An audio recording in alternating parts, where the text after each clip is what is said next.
Hi friends, union public service commission UPSC வந்து பார்த்தீங்கன்னா civil service எக்ஸாமினேஷனுக்கான notification வந்து வெளியிட்டிருக்காங்க. அதை பற்றின முக்கியமான விவரங்களை பார்க்கலாம். அப்ளை பண்ணுறது கம்ப்ளீட்டாக ஆன்லைன் மோடு தான். அதுக்கான வெப்சைட் லிங்க்குமே இங்கே கொடுத்துருக்காங்க.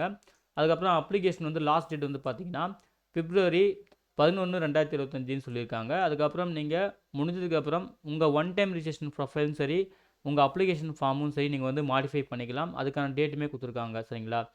12 பிப்ரவரி 2025லேருந்து பிப்ரவரி 18 2025 வரைக்கும் நீங்கள் வந்து ஒரு 7 நாளைக்கு மாடிஃபிகேஷனும் பண்ணிக்கலாம் அப்படின்னு சொல்லியிருக்காங்க. ஓகேங்களா?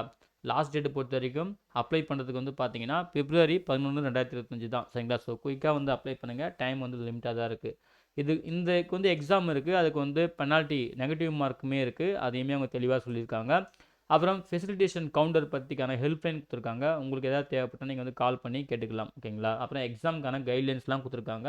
அதையுமே வந்து நீங்கள் வந்து பார்த்துக்கலாம். அப்புறம் ஃபோட்டோகிராஃப்லாம் அப்லோட் பண்ணுறதுக்கான இன்ஸ்ட்ரக்ஷன் கொடுத்துருக்காங்க. சரிங்களா? கைட்லைன்ஸ் கொடுத்துருக்காங்க. அந்த கைட்லைன்ஸ் ஃபாலோ பண்ணி உங்கள் ஃபோட்டோகிராஃப் சிக்னேச்சர்லாம் வந்து அப்லோட் பண்ணுங்கள். அது ரொம்ப முக்கியமான விஷயம். சரிங்களா?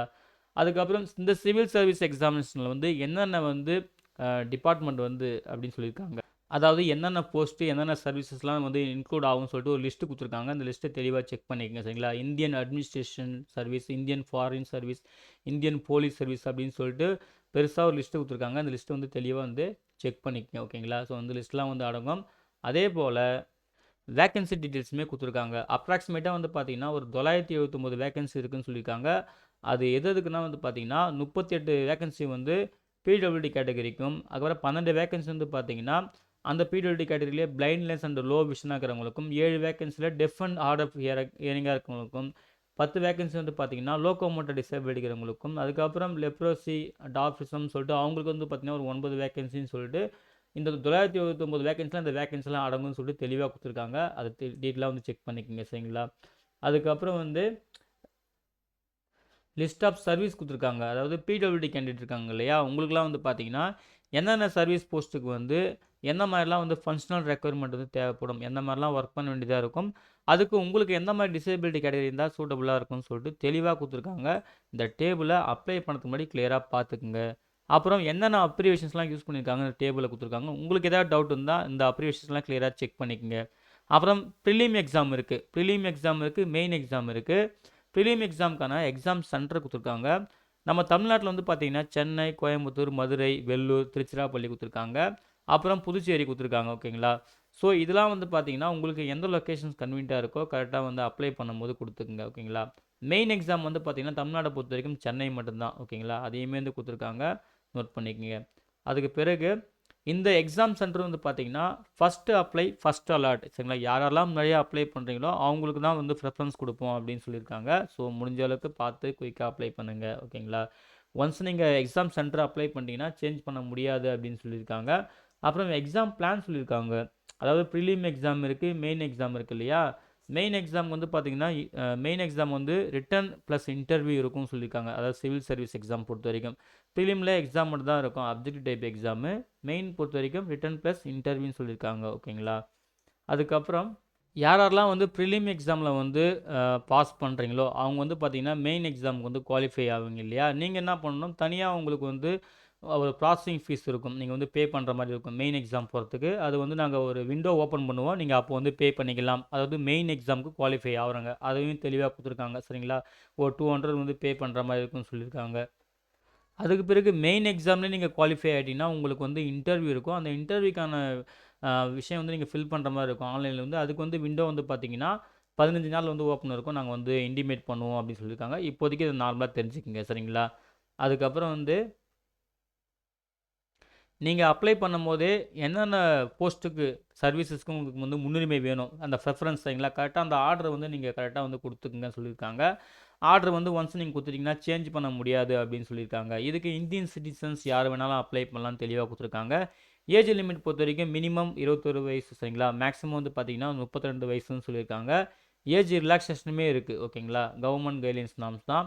அதாவது எஸ்சி எஸ்டிக்கு 5 இயர்ஸ், ஓபிசிக்கு 3 இயர்ஸ் சொல்லியிருக்காங்க. பிடபிள்யூடி கேண்டிடேட்டுக்குமே கம்யூனிட்டி வைஸ் சொல்லியிருக்காங்க. அப்புறம் எக்ஸ் சர்வீஸ் மேன், அதுக்கப்புறம் வந்து சில கேட்டகரிக்கு ஓகேங்களா டிஃபென்ஸ் சர்வீசஸ் அப்படின்னு சொல்லிட்டு வேரியஸ் கேட்டகரி கொடுத்துருக்காங்க. உங்களுக்கு எந்த கேட்டகரியோ நீங்கள் வந்து தெளிவாக அந்த லிஸ்ட்டில் வந்து செக் பண்ணிக்கலாம். சரிங்களா? ஏஜ் ரிலாக்ஸேஷன் லிஸ்ட்டில் செக் பண்ணிக்கலாம். அதையுமே கொடுத்துருக்காங்க. அப்புறம் மினிமம் எஜுகேஷன் குவாலிஃபிகேஷன் கல்வி தகுதியை பொறுத்த வரைக்கும் எனி டிகிரி ஓகேங்களா, ரெகுலர் ஃபுல் டைமில் ஏதாவது ஒரு டிகிரி வந்து முடிச்சிருந்தா போதும் அப்படின்னு சொல்லியிருக்காங்க, அதையும் நோட் பண்ணிக்கோங்க. அப்புறம் நம்பர் ஆஃப் அட்டம்ப்ட்ஸ், இந்த சிவில் சர்வீஸ் எக்ஸாம் வந்து பார்த்தீங்கன்னா எத்தனை அட்டம்ப்ட்ஸ் வந்து அட்டன் பண்ணலாம் அப்படின்னு சொல்லியிருக்காங்க. எஸ்சி எஸ்டி பொறுத்த வரைக்கும் அன்லிமிட்டெட், அவங்களுக்கு எந்த லிமிடேஷனும் கிடையாது. ஓபிசி பொறுத்த வரைக்கும் 9 அட்டம்ப்ட்ஸ்னு சொல்லியிருக்காங்க. பிடபிள்யூடி கேண்டிடேட் வந்து பார்த்தீங்கன்னா அவங்களுக்கும் 9 அட்டம்ப்ட்ஸ் சொல்லியிருக்காங்க ஓகேங்களா. ஸோ அதில் எஸ்சி எஸ்டி அப்படின்னா உங்களுக்கு அன்லிமிட்டெட் அப்படின்னு சொல்லியிருக்காங்க, அதையும் நோட் பண்ணிக்கோங்க ஓகேங்களா.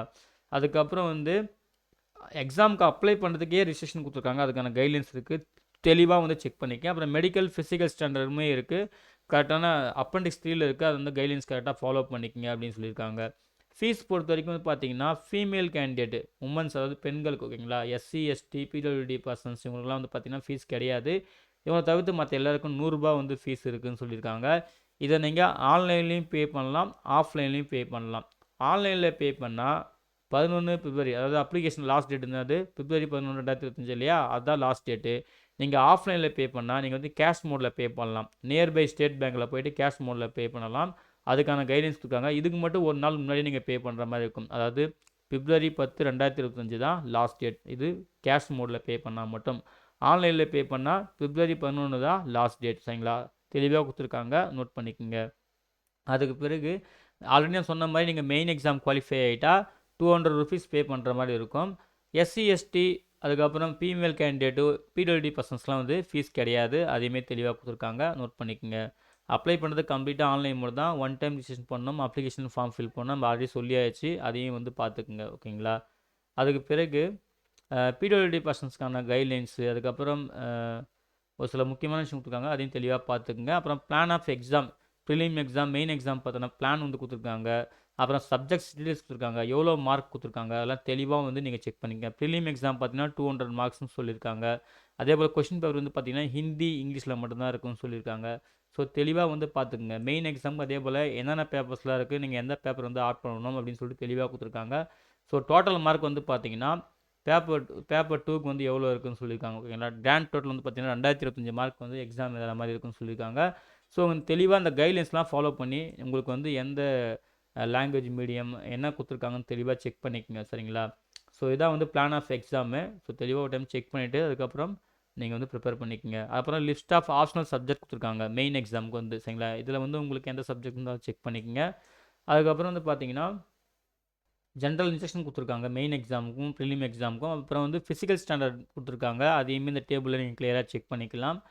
அப்புறம் பார்த்தீங்கன்னா இன்டர்வியூ பர்சனல் டெஸ்ட்டுக்கான கைட்லைன்ஸ் கொடுத்துருக்காங்க, அதையுமே வந்து பார்த்துக்குங்க. அப்புறம் சிலபஸ் கொடுத்துருக்காங்க சரிங்களா, ப்ரிலிம் எக்ஸாமுக்கான சிலபஸ், அதுக்கப்புறம் main exam syllabus, subject wise syllabus சொல்லிட்டு சிலபஸ்லாம் கொடுத்துருக்காங்க. மொத்தம் இந்த ஃபைல் வந்து பார்த்தீங்கன்னா ஒரு 157 பேஜ் இருக்குது. நான் ஷார்ட்டாக முக்கியமான விஷயம் மட்டும் சொல்லியிருக்காங்க சரிங்களா. இதுக்கப்புறம் பார்த்தீங்கன்னா சிலபஸ் தான் அதிகமாக இருக்கும். அப்படியே வந்தீங்கன்னா அப்ஜெக்டிவ் டைப்புக்கான இன்ஸ்ட்ரக்ஷன் கொடுத்துருப்பாங்க சரிங்களா, ஓஎம்ஆர் பேஸ்டு மெத்தட் இல்லையா. ஸோ அதெல்லாம் எப்படி ஃபில் பண்ணணும் அப்படின்னு சொல்லிட்டு தெளிவாக கொடுத்துருப்பாங்க, கைட்லைன்ஸ்லாம் இருக்கும், அதெல்லாம் நீங்கள் தெளிவாக பார்த்துக்கலாம் சரிங்களா. அங்கே பாருங்கள் எப்படி ஃபில் பண்ணணும், அதுக்கான கைட்லைன்ஸ்லாம் கொடுத்துருப்பாங்க. அப்போ சர்டிஃபிகேட் ஃபார்மேட்லாம் வந்து கொடுத்துருப்பாங்க, உங்களுக்கு எந்த சர்டிஃபிகேட் ஃபார்மேட் வேணுமோ அதெல்லாம் வந்து நீங்கள் எடுத்து யூஸ் பண்ணிக்கலாம் சரிங்களா. ஸோ இவ்வளோ தான் ஃப்ரெண்ட்ஸ், இதுதான் வந்து பார்த்தீங்கன்னா யூபிஎஸ்சி அறிவிச்சிருந்த சிவில் சர்வீஸ் எக்ஸாமினேஷன் சரிங்களா, வேரியஸ் சர்வீஸ் போஸ்ட்டுக்கு. ஸோ தெளிவாக ஒரு டைம் நீங்கள் இந்த நோட்டிஃபிகேஷன் கிளியராக பார்த்துக்குங்க, ஒரு ரஃப் ஷீட் எடுத்து தெளிவாக நோட் பண்ணிக்கிட்டு, அதே போல் அந்த சர்வீஸில் எந்தெந்த போஸ்ட்டுக்கு உங்கள் ப்ரெஃபரன்ஸ் வேணுமோ அந்த ப்ரெஃபரன்ஸ் கரெக்டாக செக் பண்ணிக்கிட்டு, அப்புறம் இதில் இருக்கிற கைட்லைன்ஸ்லாம் கரெக்டாக ஃபாலோ பண்ணி ஆன்லைனில் வந்து மிஸ்டேக் இல்லாமல் அப்ளை பண்ணுங்கள் சரிங்களா. லாஸ்ட் டேட் வந்து பார்த்திங்கன்னா அப்ளை பண்ணுறதுக்கு பிப்ரவரி 11, 2025 தான் லாஸ்ட் டேட்டு, இன்னும் சில நாள் தான் இருக்குது. ஸோ கிளியராக செக் பண்ணிவிட்டு ஆன்லைனில் மிஸ்டேக் இல்லாமல் அப்ளை பண்ணுங்கள். இந்த நோட்டிஃபிகேஷன் டவுன்லோட் பண்ணுறதுக்கான லிங்க்கையும் ஆன்லைனில் அப்ளை பண்ணுறதுக்கான லிங்க்கையும் இந்த வீடியோ டிஸ்கிரிப்ஷனில் தரேன், செக் பண்ணி நீங்களும் யூஸ் பண்ணிக்கங்க சரிங்களா. அப்ளை பண்ணுற எல்லாருக்கும் wish you all the best. Thank you.